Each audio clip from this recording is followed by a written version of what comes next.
Hi guys, so today we're gonna be unboxing tracking device from Ugreen. So I bought two tracking device. So this one, the first one is Ugreen Finder Pro and the other one is Ugreen Finder Slim Pro. So bumili ako ng isang ganito para sa motor ko kasi nga para matatrack ko siya. And ang kagandahan dito, it work for both Apple Find My and Android Find Hub. See? And aside from that, hindi mo na kailangan mag-install ng kahit ng anong app.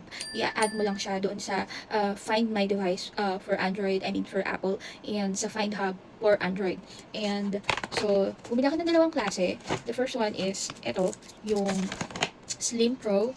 Ito naman, pagka mahilig kang mag-misplace ng mga wallet mo, ganyan, mga bagay-bagay, ito yung pwede mo ilagay. Para lang siyang card. And by the way, mayroong dalawang klase nito. Yung isa nito is rechargeable, and this one is non-rechargeable. So, ibig sabihin, hindi mo na siya kailangang i-charge.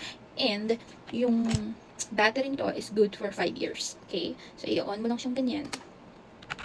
Ganyan. See? Yeah, later I'll show you how we can connect this sa Android or sa Apple.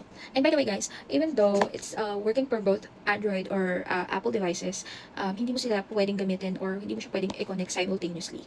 So, mamimili ka na kung Android ba or sa Apple mo siya ikakabit or i-connect.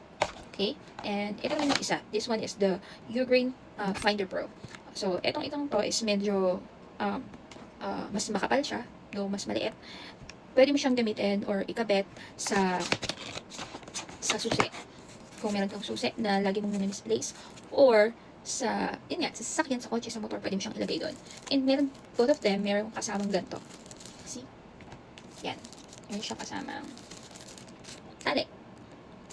So, yun lang, guys.